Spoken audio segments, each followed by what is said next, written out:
ఓం అజ్ఞానతిమిరంధస్య జ్ఞానాంజనశలాకై చక్షురున్మిలితం येन తస్మై శ్రీగురవే నమః. నమో విష్ణుపాదాయ కృష్ణప్రేష్ఠాయ భూతలే శ్రీమతే భక్తివేదాంత స్వామినితి నామని. నమస్తే సరస్వతే దేవి గౌరవాణి ప్రచారిణి నిర్విశేష శూన్యవాది పాశ్చాత్యదేశతారిణి.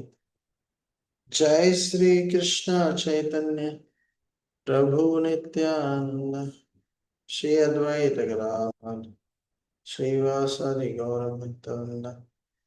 हरे कृष्ण कृष्ण कृष्ण हरे हरे, हरे राम राम राम हरे. రెండవ అధ్యాయంలో 18వ శ్లోకం మనం చర్చించుకుంటున్నాం. ఇప్పుడు సుఖ దుఃఖే సమయకృత్వా, చెప్పండి. సుఖ దుఃఖే సమయకృత్వా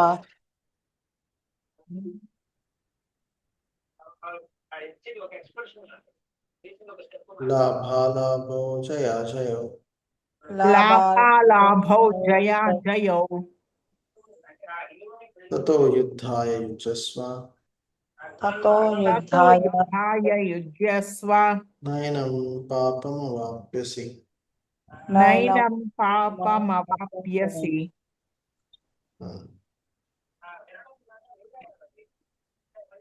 చదవండి ఎవరైనా. సుఖ దుఃఖములను గాని లాభ నష్టములను గాని జయ జయములను గాని లెక్కింపక యుద్ధం కొరకే నీవు యుద్ధం చేయము. అట్లు చేయటచే నీకెప్పుడునూ పాపం కలగదు. శ్రీల ప్రభుపాదుల భాష. తాను యుద్ధంను వాంఛించుతున్నందున యుద్ధం కొరకే అర్జునుడు యుద్ధం చేయవలనని శ్రీకృష్ణుడు భగవానుడు ఇప్పుడు నేరుగా చెప్తున్నాడు. కృష్ణ చైతన్యంతో కూడిన కర్మల యందు సుఖదుఖములకు గాని లాభ నష్టములకు గాని జయపజయములకు గాని ఎట్టి పరిగణము లేదు. ప్రతి కార్యమును శ్రీకృష్ణుని సంతృప్తి కొరకే చేయవలనన్నది ఆధ్యాత్మిక చైతన్యం. కనుకనే అట్టి భౌతిక కర్మల వలన ఎట్టి బంధం కలగదు. తన ఇంద్రియ తృప్తి కొరకు కర్మ చేయవాడు తప్పక బద్ధుడగును. అట్టి కర్మ స్వాతికమైనను లేక రాజసికమైనను వాటిని అనుగుణమైన మంచి లేదా చెడు ఫలములు అతనికి ప్రాప్తించే తీరును. కానీ కృష్ణ చైతన్యం నందు సంపూర్ణంగా శరణ పొందినవాడు అట్లుగాక ఎవరికి రుణపడడు మరియు బదుగాడు. కానీ సామాన్య కార్యములందు ఆసక్తుడైన వాడు రుణపడి ఉండును. శ్రీమద్ భాగవతం 11.5.41 నందు ఈ విషయమును గూర్చి ఇట్లు చెప్పబడినది. దేవర్షి భూతప్తను నా పితృనాం నా కింకరో నాయా ముని సర్వాత్మనాం శరణం శరణం గతో ముకుందం పరిహృత కృతం. సర్వధర్మములను విడిచి ముకుందుడైన శ్రీకృష్ణునికి సంపూర్ణంగా శరణ పొందినవాడు దేవతలకు గాని ఋషులకు గాని సామాన్య జనులకు గాని బంధువులకు గాని పితృదేవతలకు గాని రుణపడి ఉండడు మరియు వారికి సేవకుడు కాబోడు. ఈ శ్లోకమున శ్రీకృష్ణుడు అర్జునుడికి చేసిన పరోక్ష సూచన ఇదియే. రాబో శ్లోకములలో ఈ విషయం మరింత స్పష్టంగా వివరింపబడును. హరే కృష్ణ.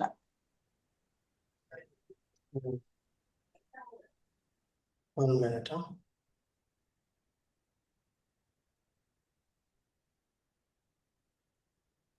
సో ఇక్కడ ఏం చెప్తున్నాడు కృష్ణుడు? సుఖ దుఃఖములను లాభ నష్టం జయపజయము లెక్కించకుండా యుద్ధం చేస్తే చాలా మంచిదని చెప్తున్నారు. సో అర్జునుడు తన కర్తవ్యాన్ని పట్టించుకోకుండా ఈ సుఖ దుఃఖముల గురించి ఆలోచిస్తున్నాడు. సో అది తన ఇంద్రియ తృప్తి కోసం. కానీ కృష్ణ భక్తులు తమ ఇంద్రియ తృప్తి గురించి ఆలోచించరు, భగవంతుడి యొక్క ఇంద్రియ తృప్తి గురించి ఆలోచిస్తారు. కరెక్ట్. సో మన ఇంద్రియ తృప్తి కొరకు ఆలోచిస్తే అది కామం అవుతుంది. భగవంతుడి ఇంద్రియ తృప్తి గురించి ఆలోచిస్తే అది భగవంతుడి పట్ల ప్రేమ మరియు భక్తిభావం అవుతుంది. సో ఎవరైతే భగవంతుడి సేవలో నిమగ్నం అవుతారో వారికి ఎట్టి రకమైన రుణాలు ఉండవు అని చెప్పబడుతుంది. ఎందుకు? భగవంతుడికి సేవ చేస్తే అందరికీ సేవ చేసినట్టే. కాబట్టి మనం సపరేట్గా వేరే వాళ్ళకి సేవ చేయాల్సిన అవసరం లేదు. అదే ఇక్కడ చెప్పడం జరుగుతుంది. చాలా మంది ఏమనుకుంటారు కి నేను భగవంతుడికి వేరే వాళ్ళకి సేవ చేయాలి ఎంతో మందికి, సో నాకు భగవంతుడి సేవ చేయడానికి సమయం లేదు అని అనుకుంటాం. కరెక్ట్. సో కానీ అది తప్పు. ఓకే. సో సో కానీ మనం భగవంతుడికి సేవ చేస్తే ఆటోమేటిక్గా అందరికీ చేసినట్టే. కాబట్టి మనం భగవంతుడికి ఎంతో ఉత్సాహంగా సేవ చేయడానికి ప్రయత్నం చేయాలి. ఎప్పుడు మనము అనుకోకూడదు నాకు సమయం లేదు, ఇది అవసరమా. యాక్చువల్లీ అదే అవసరం, భగవంతుడి సేవే అవసరం. మనం ఎంత సేవ చేస్తే అంతగా మనకు నిజమైన ఆత్మసంతృప్తి దొరుకుతుంది. హరే కృష్ణ. నెక్స్ట్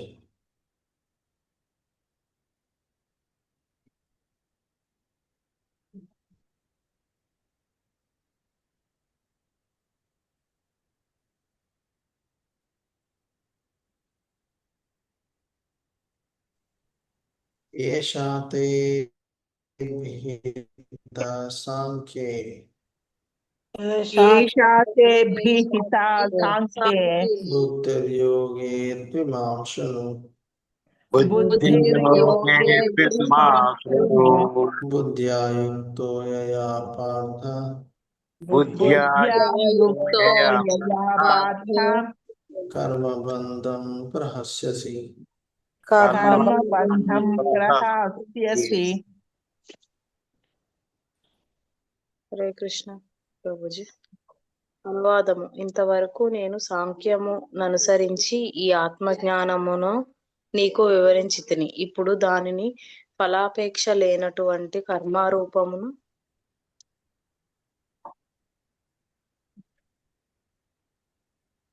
పైకి స్క్రోల్ చేయి. వివరించెదను వినుము. ఓ పృథుకుమార, నీవు అట్టి జ్ఞానమును అనుసరించి వర్తించినచో కర్మబంధము నుండి విముక్తుడు కాగలవు. భాష్యము. వైదిక నిఘంటువైన నిరుక్తి ననుసరించి సాంఖ్యము అనగా సంపూర్ణముగా వివరించదనని అర్థం. సాంఖ్యము అనునది ఆత్మ యొక్క వాస్తవ స్వభావమును వివరించు తత్వము. యోగ అనగా ఇంద్రియముల నియంత్రణను కూడియుండును. ఇక్కడ యుద్ధము చేయురాదనేడి అర్జునుని ప్రతిపాదన ఇంద్రియ తృప్తిపై ఆధారపడి ఉన్నది. ధృతరాష్ట్రుని పుత్రులైన తన సోదరులను బంధువులను యుద్ధములో జయించి రాజ్యమును అనుభవించుట కంటేను వారి యుద్ధంలో వధింపకుండుట తనకు అధికమైన ఆనందము కలగజేయనని భావించుట చేత అతడు తన ప్రధాన ధర్మమును విస్మరించి యుద్ధము నుండి విరమింపగోరెను. అర్జునుడు యోచించిన ఈ రెండు విషయములను ఇంద్రియ తృప్తికి సంబంధించిన మూల సిద్ధాంతములే. వారిని జయించుటచే కలిగేడి ఆనందము మరియు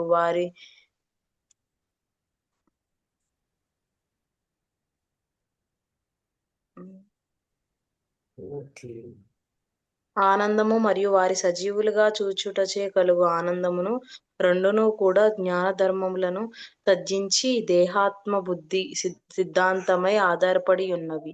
కనుక పితామహుని దేహమును వధించుట అతని నిజమైన ఆత్మను వధించుట కాదని శ్రీకృష్ణ భగవానుడు అర్జునుకు వివరింపదలిచెను. జీవులందరూ ఆత్మస్వరూపులై నందున తాను మరియు ఇతరులందరూ శాశ్వతముగా వ్యక్తిత్వము గలవారిగా అన్ని వేళలా భూత భవిష్యత్తు వర్తమానములందు కొనసాగగలరని భగవానుడు వివరించెను. కేవలం మనము దేహములనే ఎన్నో విధములుగా మార్చుచున్నాము. అయినను వాస్తవమునకు మన దేహములెన్నో దేహబంధము నుండి విముక్తి పొందిన మనము వ్యక్తిత్వమును నిలుపుకుందుము. ఈ విధముగా ఆత్మ మరియు దేహములకు సంబంధించిన విశ్లేషాత్మక వివరణను శ్రీకృష్ణ భగవానుడు తెలియజేసెను. వివిధ దృక్కోణములలో కావింపబడిన ఆత్మ మరియు దేహములకు సంఖ్యా జ్ఞానముగా తెలుపబడింది. ఈ సంఖ్యా జ్ఞానమునకు మరియు నాస్తికుడైన కపిలునిచే తెలుపబడిన సంఖ్యాతత్వమునకు ఎట్టి సంబంధము లేదు. నాస్తికుడైన ఈ కపిల భగవానునిచే శ్రీమద్ భాగవతమునందు తన తల్లి అయిన దేవహూతికి భగవానుడు క్రియాశీలుడుగా నుండుననియు మరియు అతడు ప్రకృతిపై దృష్టిని ప్రసరించుటచే సృష్టి కార్యమును నిర్వహించుననియు స్పష్టముగా తెలియజేసెను. ఈ విషయము వేదములందు మరియు గీతయందును అంగీకరింపబడినది. భగవానుడు ప్రకృతిపై దృష్టి సారించి దాని గర్భమునందు అణుజీవాత్మలను ప్రవేశపెట్టననియు వేదములు తెలియజేయుచున్నవి. ఈ జీవులందరూ ఈ భౌతిక జగత్తున ఇంద్రియ తృప్తి కొరకై శ్రమించుచు భౌతిక శక్తి అయిన మాయా వశమున తమకు తాము భోక్తులుగా భావించుచున్నారు. ఈ భోగానుభవమనేడి మనోప్రవృత్తి జీవుడు ముక్తి స్థితి యందును భగవానునిలో ఐక్యము కావాలనని భావనగా జీవిని పీడించును. ఇట్టి భావనయే మాయ, ఇంద్రియ భోగపు భ్రాంతి యొక్క చివరి వల. అట్టి ఇంద్రియ తృప్తి కర్మలతో కూడినట్టి అనేక జన్మములు అట్లా గడిచిన పిమ్మట మహాత్ముడైనట్టి వాడు వాసుదేవుడైన శ్రీకృష్ణ భగవానుని శరణు పొందుట చేత పరతత్వాన్వేషణ సఫలము కాగలదు. హరే కృష్ణ. సో ఇక్కడ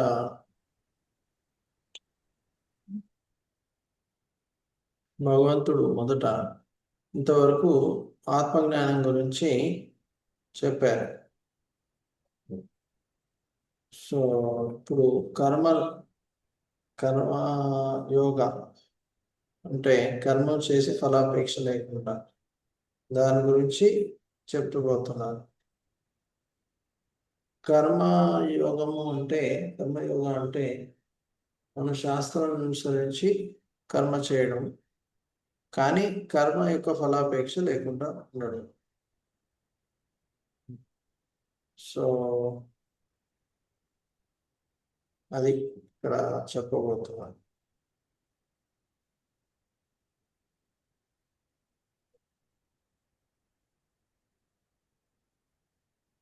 సో ఇక్కడ యుద్ధం మనుషులను చెయ్యడు అని అనడానికి కారణం వివిధ కారణాలు చెప్పారు, కానీ అదంతా కూడా ఇంద్రియ తృప్తి అని చెప్తున్నారు. సో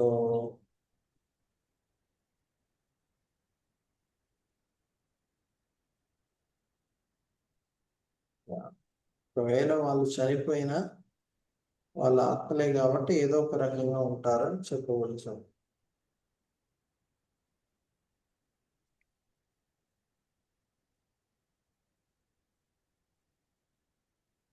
సో సాంఖ్యయోగం అంటే పంచమహాభూతాలు మరియు ఇంద్రియ వస్తువులు, ఇంకా పంచమహాభూతాలు, మనసులు, బుద్ధి, అహంకారము, పరమాత్మ, వీటన్నిటి గురించి ఎలా మనము ఇవన్నీ కాదు, మనం ఆత్మ అనే విషయమును గ్రహించాలని దాని గురించి చెప్పడం జరిగింది.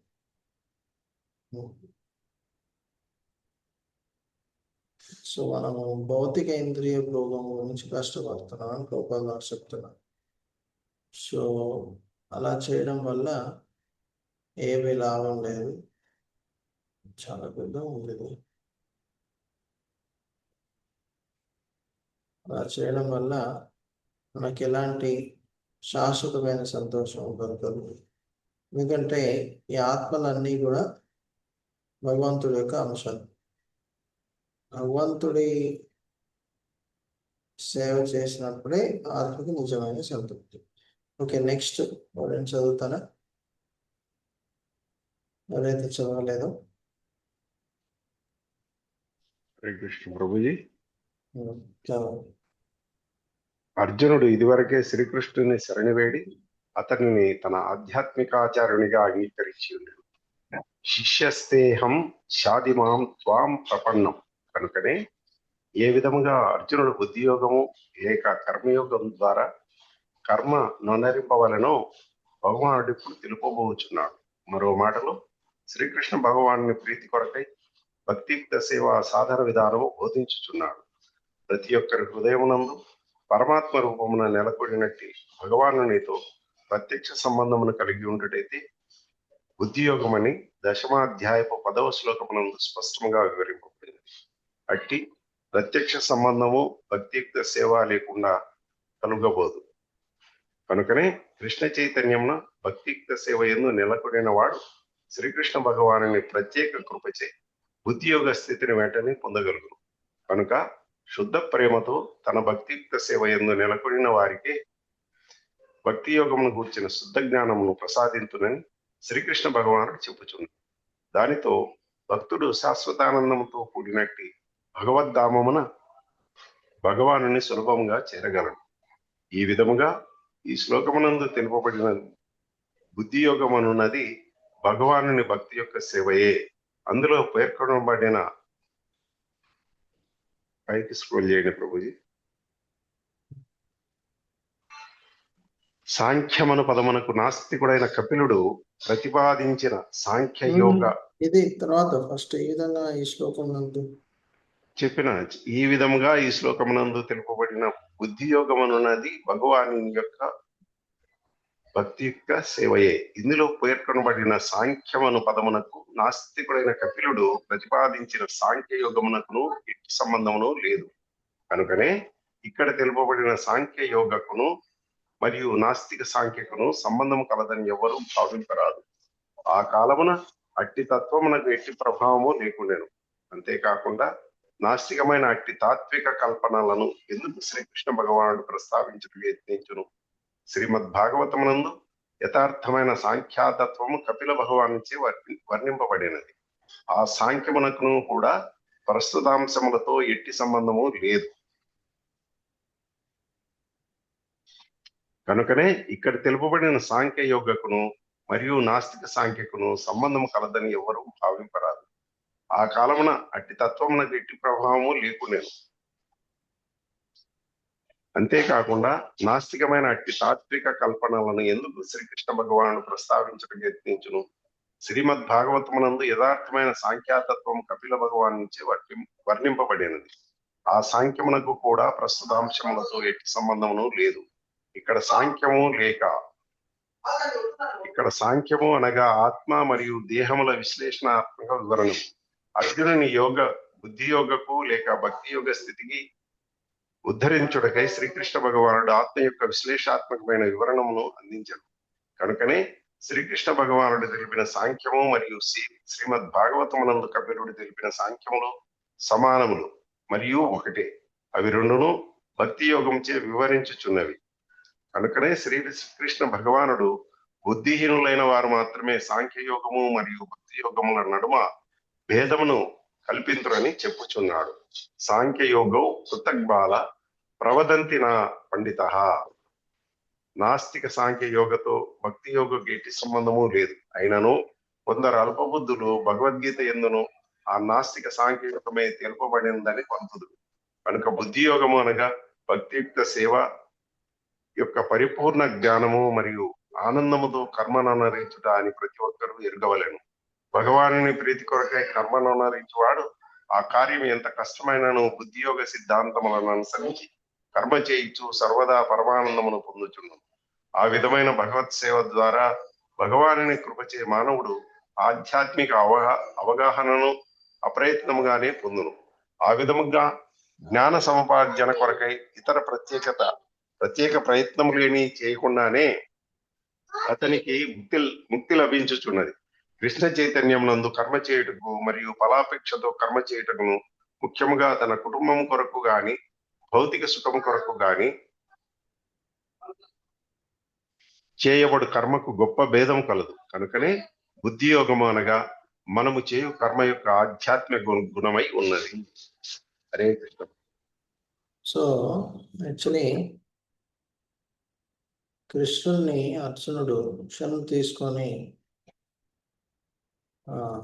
ఏది చేయాలి అని అడుగుతున్నాడు. యాక్చువల్లీ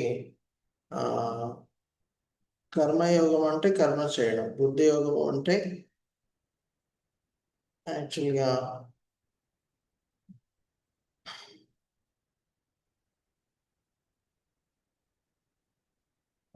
ఇక్కడ ఏం చెప్తున్నారు,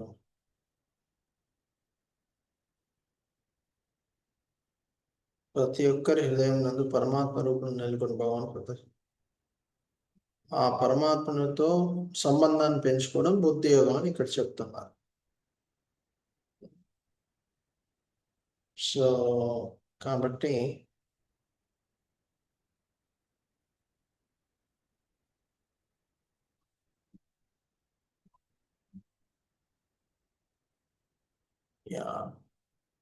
మనము భక్తి యోగముతో బుద్ధి యోగము కర్మయోగం రెండు జరిగిపోతాయి. హరే కృష్ణ జపం చేసినప్పుడు మనం భగవంతుడి మీద ధ్యానం చేస్తున్నాం, ఎలా అయితే అష్టాంగ యోగం ధ్యానం చేసినట్టు. అలానే ఇంకో ఇంపార్టెంట్ విషయం ఏంటంటే, అలానే మనము